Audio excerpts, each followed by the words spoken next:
The extra breathing. I was a freshman who thought I wanted the real college experience, which meant the old brick dorm with the squeaky radiators and the rumor that it used to be a hospital wing. My roommate Kyle was a sound sleeper. The guy could nap through a marching band. I envied that. I've always been a light sleeper, and that first October, the building had a personality. Pipes clanged, vents moaned, and the wind scraped the branches along our window like fingernails. One Thursday night after midnight, I woke up to the radiator ticking. It wasn't unusual. What was unusual was the breathing. It wasn't snoring. It was a slow, patient breathing, like someone hiding and trying not to be heard. I held my breath thinking I was imagining it. The breathing didn't match mine. It didn't match Kyle's either. He had a distinct sleepy whistle on the inhale. This breathing was deeper, closer to the floor. I whispered across the room, "Kyle?" He didn't respond.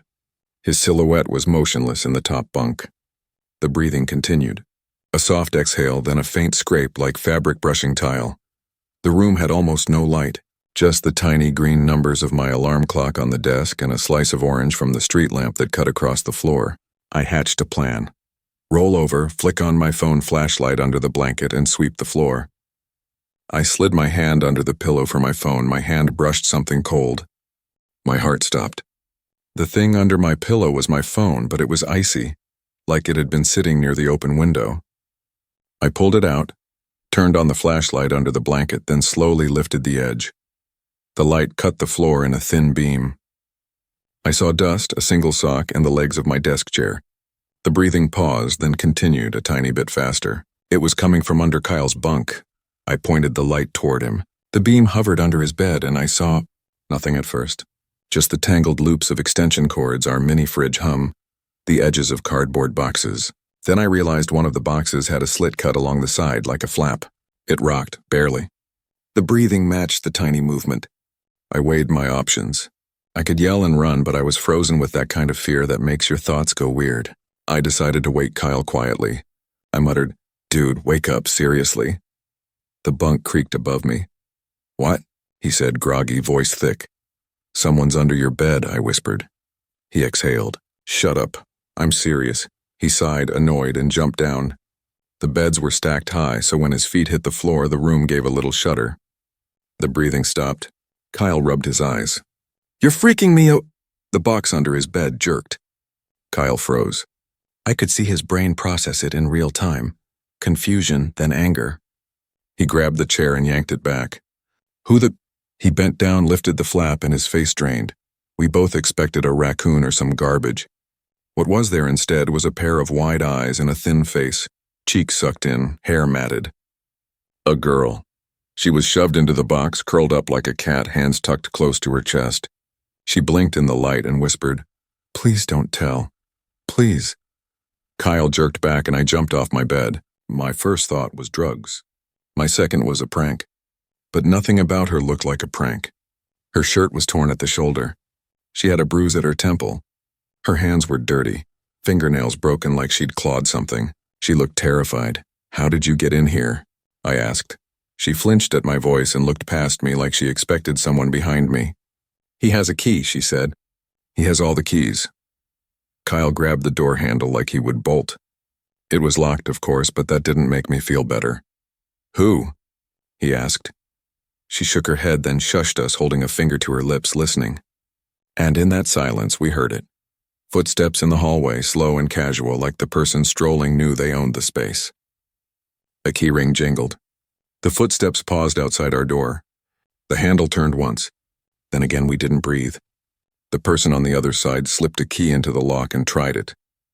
It clicked halfway, then stuck. Our inside bolt was thrown from when Kyle had jumped down and panicked. The handle rattled lightly. Then, as if testing, the key slid back out. We could hear the weight of the keys in a palm being sorted. Another key slid in. The lock turned until it hit the bolt with a dull thunk. Whoever it was waited, listening. My phone light shook in my hand. Kyle whispered, "RA?" But our RA was a small guy who always announced himself with the worst knock in the world. This felt different. Calm. Quiet. The person outside tried one more key. The bolt held. Finally, after a long pause, the footsteps moved on. We listened until the hall was silent. The girl whispered, "Don't open the door. He'll come back." Kyle and I stared at each other. He mouthed, "Call 911. I dialed with my thumb while trying not to make a sound, and I told the dispatcher in a whisper what was happening. She told us to stay quiet and wait for campus police. We huddled in our room, lights off, listening to every tick and groan like it meant something. After what felt like hours, but my call log later said 12 minutes. The hall filled with real voices and heavy steps. Police IDs flashed in our peephole. We opened the door. The girl uncurled and they guided her out gently. They asked us questions until 3 in the morning. The next day we learned bits and pieces. The girl wasn't a student. She'd met a guy at a party on the edge of campus. He told her he was an RA and could get her into any room if she needed a place to crash. He had helped her a few nights before, then things got weird. He kept showing up at night, opening doors, watching. She ran, but he kept finding her. She hid in random rooms when she saw him coming, squeezing into whatever she could. Campus police wouldn't tell us the name of the suspect, only that they were looking into access misuse. The rumor mill named a grad assistant who did night maintenance. Another rumor said it was a campus cop's nephew. The official email said nothing helpful. For a week, I slept with the desk in front of the door. Kyle put a chair under the handle like in those movies. We laughed about it to feel normal, but I kept hearing that breathing at night when everything went quiet. A few nights later, at 3:12 a.m., I woke up with that same feeling of being watched. The room was dark. The streetlight threw that slice of orange across the floor. And then I noticed a tiny line of light under the door. Someone was standing in the hall, blocking the hall light. The shadow didn't move. I grabbed my phone, opened the camera, and slid it across the floor on its back so the lens peeked under the door. I took a burst of photos. The shadow shifted, then faded like the person stepped back. 5 seconds later, the image notifications popped up. The photos were mostly blurry or of the hallway carpet. In one, though, the bottom of a shoe was caught halfway through a step. I zoomed in. The shoe had duct tape wrapped around the toe. On the tape was a name written in permanent marker. It was our RA's name. When I showed him the picture the next day, he laughed it off, said he'd lent his old shoes to the janitor crew, that it must have been one of them. That night, the bolt on our door stuck again when we turned it, like someone had tried it while we were gone. We moved out a week later. I still wake up sometimes and feel that breathing that isn't mine. I still picture the girl's eyes in the box. I never knew if they found him. All I know is someone had the keys, and at night, he liked to listen.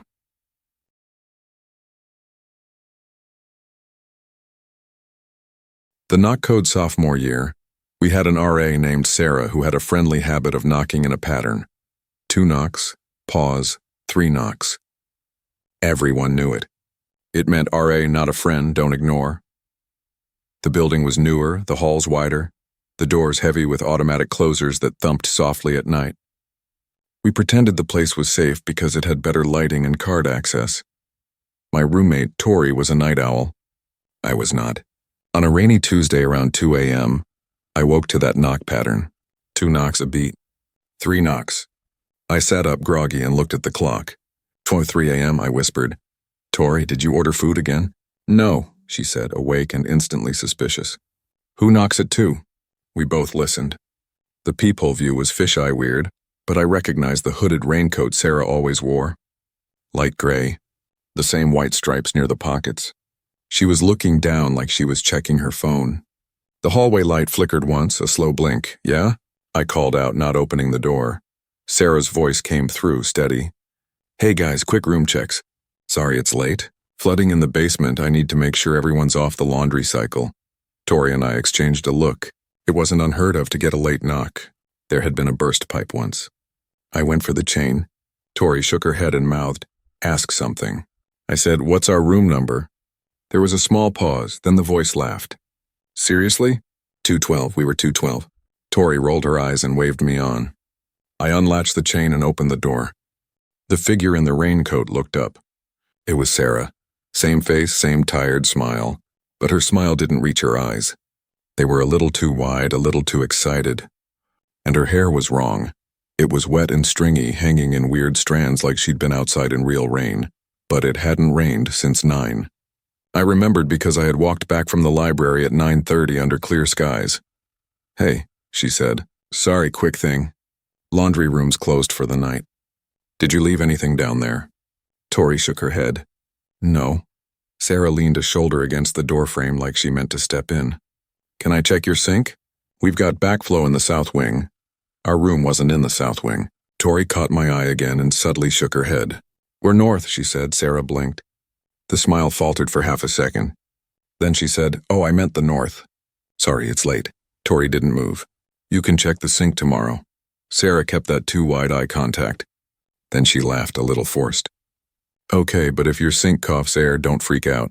She started to turn away, then stopped and looked back at me. Her gaze flicked to my neck. Cute necklace, she said.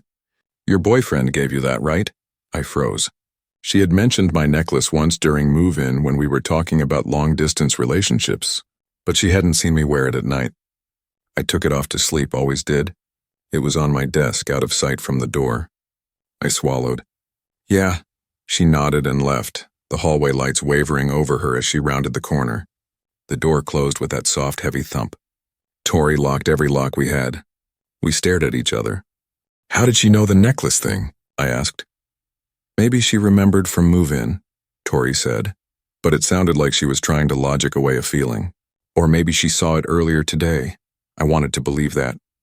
We made tea, sat on our beds like we could ward off weirdness with chamomile, and eventually fell asleep. At 3:19 a.m., the knocking came again.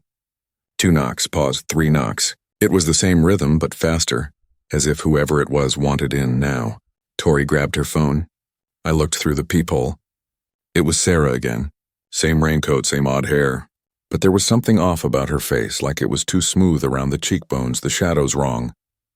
She wasn't breathing heavy. She wasn't wet with sweat. She was just... There, guys, she said, voice light. I need to check your outlet by the bed. The one with the string lights. We both looked at the spot behind my head where the string lights were plugged in. It was not visible from the door. My skin went cold. Tori texted Sarah. Are you doing room checks? After a moment, 3 dots appeared, then... What? No, I'm asleep. Why? The knocking came again. 2, pause, 3. The handle jiggled. Our chain rattled. Tori typed, Someone in your coat is knocking at our door. Which door? Sarah texted. I'm coming. Don't open it. We waited, every sound amplified by our breathing. Feet thudded down the hall, quick and purposeful. Another set of steps, slower, faded away. The knock stopped. A minute later, actual Sarah showed up with a security guard. No raincoat. Pajamas, hoodie, hair in a messy bun. She was out of breath. Someone stole my coat from the office, she said, voice shaking. I woke up to a text from you and realized my keyring was gone too. The guard checked the hallway camera footage right there on his phone. He swore under his breath. They put tape over the lens at 2 a.m., he said. Classic. We filed a report. We went to stay in a friend's room for the night because sleep wasn't happening in 212. In the morning, we came back with daylight warmth in the hall, making everything feel less stupid. The door was normal. The floor was normal. But inside, sitting on my desk, was my necklace. Not in the little ceramic dish I kept it in. The chain was laid in a neat circle, and in the middle of the circle, someone had arranged 4 words with sticky notes from my notebook. Knocks mean open now. We hadn't put it like that. I never put my stuff like that. My heart started pounding as I realized something else. The sticky notes were from the second pad I kept in my top drawer. The drawer was closed. No scratches, no signs of a break-in, but whoever had left that message didn't come while we were there. They had been in our room earlier. They had known the knock pattern. They had known the layout. They had known my necklace. We changed our locks. The school replaced Sarah's keys. Cameras got new covers. The official email blamed a non-student impersonator. We laughed about it in a haunted way because what else do you do? 2 weeks later, at 2:03 a.m. exactly, my phone buzzed with a video from an unknown number. It was 30 seconds of our door from the outside, shot low to the ground like someone holding a phone near the floor. In the video, a hand in a gray sleeve taps the door twice, pauses, taps 3 times. Then the camera lowers until it's looking at the gap under the door. You can hear breathing. And then, as if testing the sound, the voice of a woman whispers through the crack, "Knocks mean open now." I blocked the number, but I still get the knock sometimes, faint and polite on a wall that isn't mine when I'm trying to fall asleep at home. 2. Pause. 3. and the urge to open the door lives in me like a reflex. The red light in the laundry room junior year, different dorm but still old enough to click and groan in the cold. The laundry room was in the basement, one long cinder block space with machines along the wall, and a single red exit sign glowing above a heavy door. At night, the building got so quiet you could hear your own footsteps echo. Nobody wanted the 1 a.m. laundry slot, but I had an early lab and a coffee stain that made my shirt look like a Rorschach test. I went down with a basket on my hip, phone, between my teeth, coins in my pocket even though the machines took cards. Habit. The elevator rattled me to the basement. The doors opened, and the air felt thicker down there, warmer and damp with detergent. I didn't see anyone when I stepped out. The exit sign cast a red wash over everything, and the fluorescent lights hummed like wasps. I tossed my clothes in, started the cycle, and leaned against the folding table, scrolling through trash on my phone. A pair of machines on the far end clunked at the same time. I flinched, then laughed at myself. The red light flickered once, and the exit door thumped softly like someone tested it from the other side. That wasn't normal. The exit door led to a stairwell that was usually chained at night. I watched it for a second, but nothing else happened. At 1:26 a.m., the elevator dinged again. I expected a tired student with an overflowing hamper. Instead, a guy I'd never seen walked out. He was in a plain black hoodie, hood up, hands in the pocket. He didn't look like a student. He looked older in a way I can't explain. Maybe it was the set of his shoulders, like he'd been carrying heavy things longer than we'd been alive. "Hey," I said, because manners are hard to turn off. He didn't reply. He walked to the end of the room and stood with his back to me, facing the wall. Not the machines. The wall. I pretended to read something on my screen. I could see his reflection in the washer door. He wasn't moving, just standing like he was counting. I texted my friend Mia. "Basement laundry room. There's a guy here. Can you come down?" She replied with a skull emoji and lol no. "Then you good?" I typed probably and stuck my phone in my pocket so it didn't look like I was streaming him.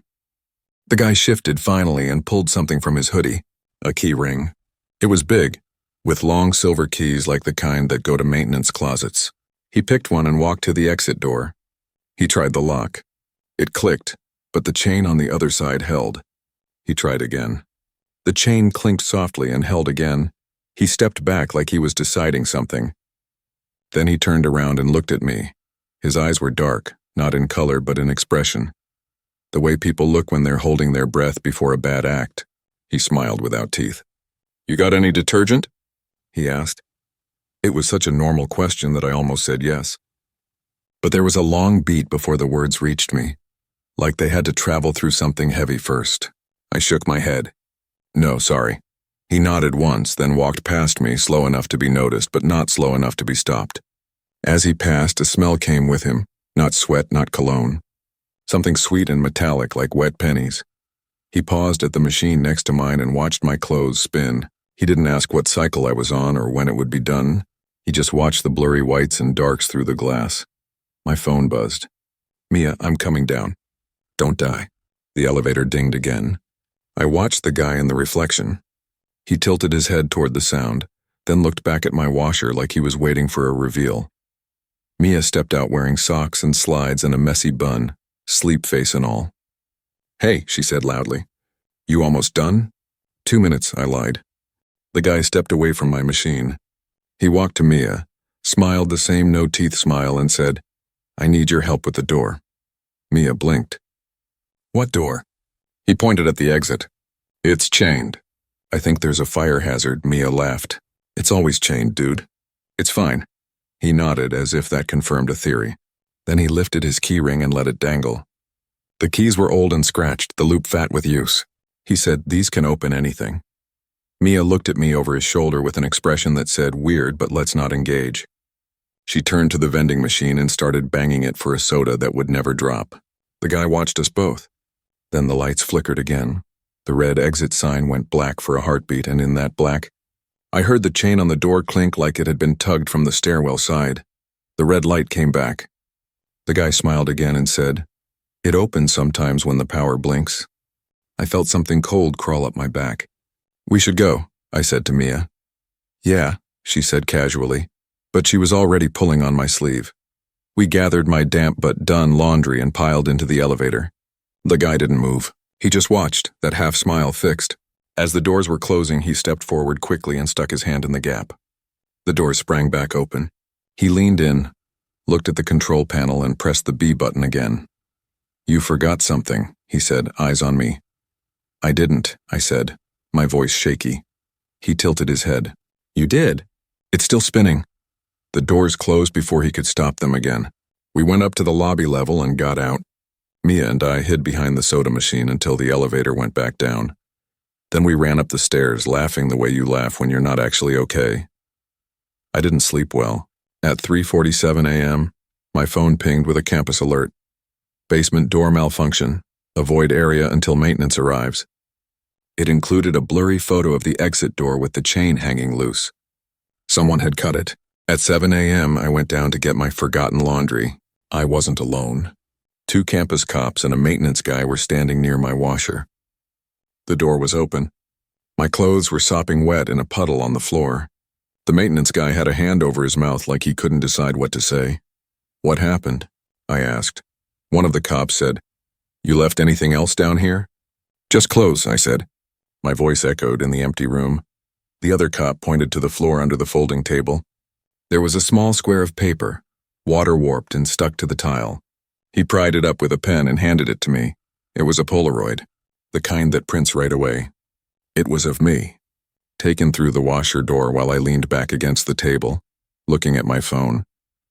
You could see the circle of glass and the blur of my clothes in the foreground. In the reflection, the person taking the photo was just a shape, but you could see a flash of silver keys and the hint of a smile. I told them about the man with the keys. They nodded too quickly, like they'd rehearsed caring. Around midterms, a new rumor started. People would find their laundry cycles stuck at 1 minute left forever. If you opened the door, the cycle would reset. If you left it, the machine would hum and hum, and the red exit sign would flicker at random intervals like a heartbeat. Someone said they heard a camera shutter under the table one night, the quick ch-ch of a phone. Someone else said they saw a hand in the crack of the exit door, pressed flat against the glass, palm marked with a long scar. I planned my laundry trips for the day after that, but sometimes when I close my eyes, I see that red wash over everything. I hear the chain clink on the other side of a locked door, and I wonder how many keys that guy had, and which doors in our lives they match.